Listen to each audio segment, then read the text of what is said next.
তব কথামুতং তপ্ত জীবনম কবিভিড়িতং কলমসাপহম শ্রবণমঙ্গলম শ্রীমদতম ভুবি গৃহন্তি যে ভুরিদা জনা। ঠাকুর, মা ও স্বামীজির চরণে শতকোটি প্রণাম।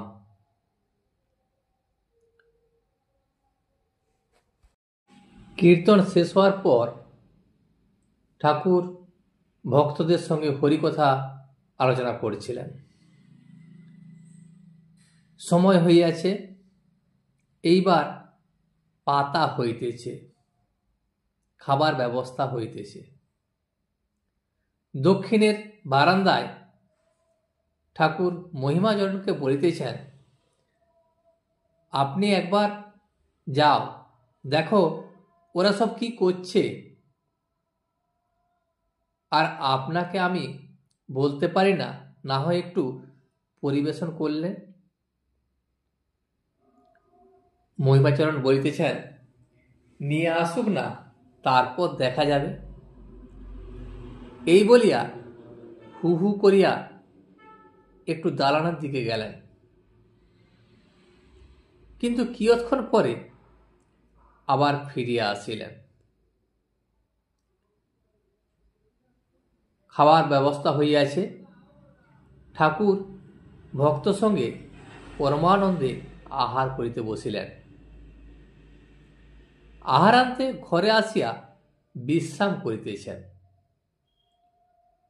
ভক্তেরাও দক্ষিণের পুষ্করিণীর বাঁধা ঘাটে আচমন করিয়া পান খাইতে খাইতে আবার ঠাকুরের কাছে আসিয়া জুটিলেন।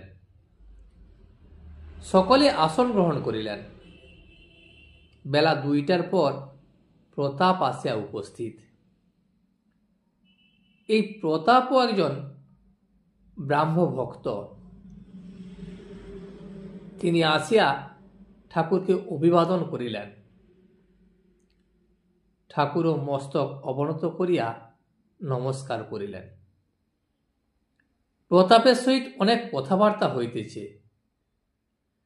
প্রতাপ বলিলেন, মহাশয়, আমি পাহাড়ে গিয়েছিলাম। প্রতাপ দার্জিলিংয়ে গিয়েছিলেন, সেই জন্য সেই কথাই শরীরকে বলিলেন। সেই কথাই ঠাকুরকে তিনি বলিলেন যে আমি পাহাড়ে গিয়েছিলাম। ঠাকুর বলিলেন, কিন্তু তোমার শরীর তো তত ভালো নেই, তোমার কি অসুখ হয়েছে? প্রতাপ বলিলেন, আজ্ঞা, তার যে অসুখ হয়েছিল, তাঁর বলতে এখানে কেশবচন্দ্রের কথা বলা হয়েছে। কেশবচন্দ্রের যা অসুখ হয়েছিল, আমারও সেই অসুখ হয়েছে। কেশবেরও ওই অসুখ ছিল। কেশবের অন্যান্য কথা হইতে লাগিল। প্রতাপ বলিতে লাগিলেন, কেশবের বৈরাগ্য বাল্যকাল থেকেই দেখা গিয়েছিল। তাকে আহ্লাদ আমোদ করতে প্রায় দেখা যেত না। তিনি হিন্দু কলেজে পড়তেন। সেই সময় সত্যেন্দ্রের সঙ্গে তাঁর খুব বন্ধুত্ব হয়, আর ওই সত্যেন্দ্রের সূত্র ধরে শ্রীযুক্ত দেবেন্দ্রনাথ ঠাকুরের সঙ্গে আলাপ হয়। কেশবের দুই ছিল, যোগও ছিল, ভক্তিও ছিল। সময়ে সময়ে তার ভক্তির এত উচ্ছ্বাস হতো যে মাঝে মাঝে মূর্ছা হতো। গৃহস্থের ভিতরে ধর্ম আনা তার জীবনের প্রধান উদ্দেশ্য ছিল। সে ছোট থেকেই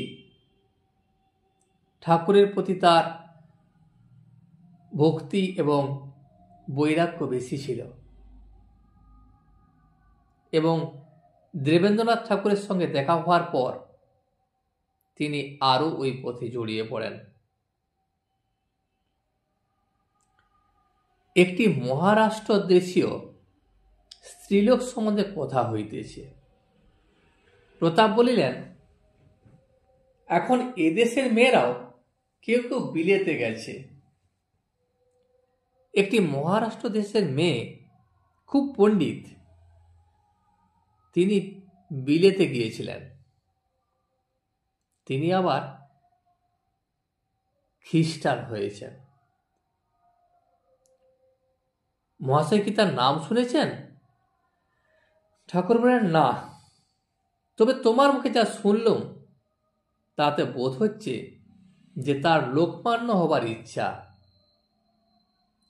এরূপ অহংকার ভালো নয়। আমি করছি এটি অজ্ঞান থেকে হয়। হে ঈশ্বর, তুমি করছো, এটি হলো জ্ঞান। ঈশ্বর কর্তা আর সব অকর্তা। আমি করলে যে কত দুর্গতি হয়, বাছুরের অবস্থা ভাবলে বুঝতে পারবে। বাছুর কেমন করে না, হাম্মা হাম্মা।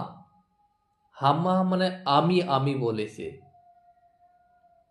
তাতে তার দুর্গতি দেখো।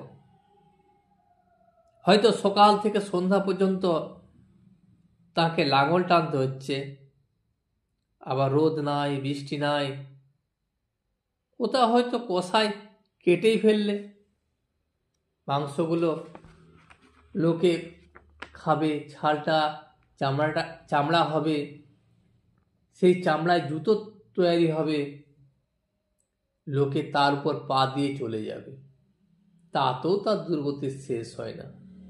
সেই চামড়ায় ঢাক তৈরি হয়, আর ঢাকের কাঠি দিয়ে অনবরত চামড়ার উপর আঘাত করে।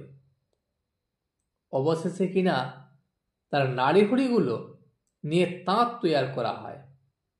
যখন ধনুরির তাঁত তৈরি হয়, তখন ধনবার সময় তুহ তুহ বলে, আর হাম্মা হাম্মা বলে না, তুহু তুহু বলে। তবেই নিস্তার, তবেই তার মুক্তি। তখন আর আমি বলে না, আমি ভাবটা চলে যায়। তখন বলে তুমিই সব, তুমি করতে থাকে। কর্মক্ষেত্রে আর আসতে হয় না, তাকে আর জন্মগ্রহণ করে ফিরে আসতে হয় না।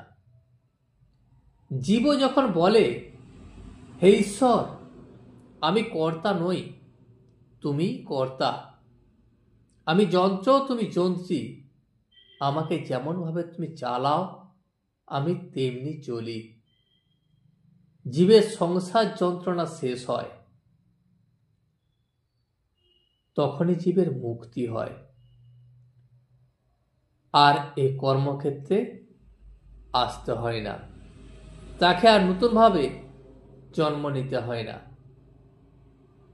একজন ভক্ত তখন জিজ্ঞাসা করলেন, তাহলে জীবের অহংকার কেমন করে যায়? ঠাকুর বলিলেন, ঈশ্বরকে দর্শন না করলে অহংকার যায় না।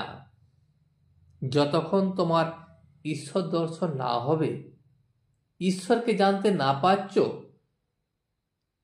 ততক্ষণ তোমার মধ্যে অহংকার থাকবে। যদি কারো অহংকার গিয়ে থাকে, তবে অবশ্যই জানবে তার ঈশ্বর দর্শন হয়েছে। আবার আরেকজন ভক্ত জিজ্ঞাসা করেন, মহাশয়, কেমন করে জানা যায় যে ঈশ্বর দর্শন হয়েছে? ঠাকুর বলিলেন, ঈশ্বর দর্শনের লক্ষণ আছে। শ্রীমদ্ ভাগবতে আছে, যে ব্যক্তি ঈশ্বর দর্শন করেছে তার 4টি লক্ষণ হয়। এই 4টি লক্ষণ কি কি? না, 1, বালক বধ, অর্থাৎ যার ঈশ্বর দর্শন হয়েছে তার স্বভাব হবে বালকের মতো, সে ত্রিগুণাতীত, তার কোনো গুণের আঁট নাই। আর 2, পিশাচ বধ, যে পিশাচ বধ, তার সূচি অসুচি তার কাছে 2 সমান, তাই সে পিশাচ বধ। আবার 3 হলো জড়বধ, 4 হলো উন্মাদ বধ। আবার পাগলের মতো কবু হাসে কবু কাঁদে, এই বাবুর মতো সাজে গোজে, আবার খানিক পরে ন্যাংটা বগলের নিচে কাপড় রেখে বেড়াচ্ছে, সে হলো উন্মাদ বধ। আবার কখনো বা জড়ের ন্যায় চুপ করে বসে আছে, সে হলো জড়বধ। এই 4টি লক্ষণ যদি তুমি দেখতে পাও, তাহলে জানবে সেই জীবের ঈশ্বর দর্শন হয়েছে বা সেই ব্যক্তির ঈশ্বর দর্শন হয়েছে। হয় তাকে সূচি অসুচি দুই সমান এটা মানতে হবে, কিংবা তার স্বভাব হবে বালকের মতো, না হলে তার স্বভাব হবে পাগলের মতো, আর না হলে জড় ভরতের মতো। একজন ভক্ত আবার প্রশ্ন করিলেন, তাহলে ঈশ্বর দর্শনের পর কি অহংকার একেবারে চলে যায়? ঠাকুর বলিলেন, কখনো কখনো তিনি অহংকার একেবারেই মুছে ফেলেন। যেমন সমাধি অবস্থায়, যখন সমাধি হয় তখন তার আর কোনো অহংকার থাকে না। আবার প্রায় অহংকার একটু রেখে দেয়, কিন্তু সে অহংকারে কোনো দোষ নাই।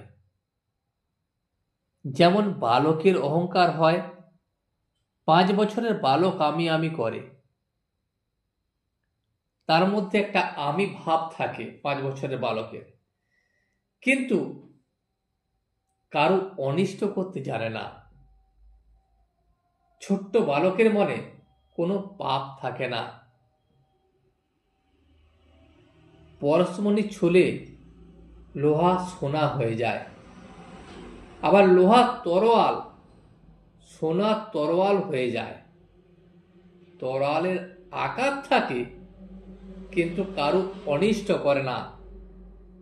যখন লোহা থেকে সে সোনায় পরিণত হয় তখন দেখতে একই রকম লাগে, কিন্তু তার দ্বারা কারো কিছু ক্ষতি হয় না।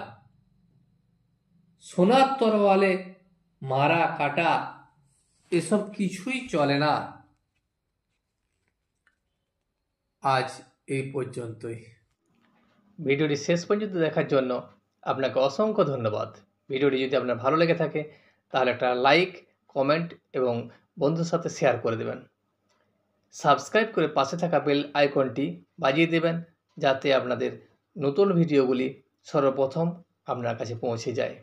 জয় শ্রী রামকৃষ্ণ, জয় শ্রী রামকৃষ্ণ, জয় শ্রী রামকৃষ্ণ।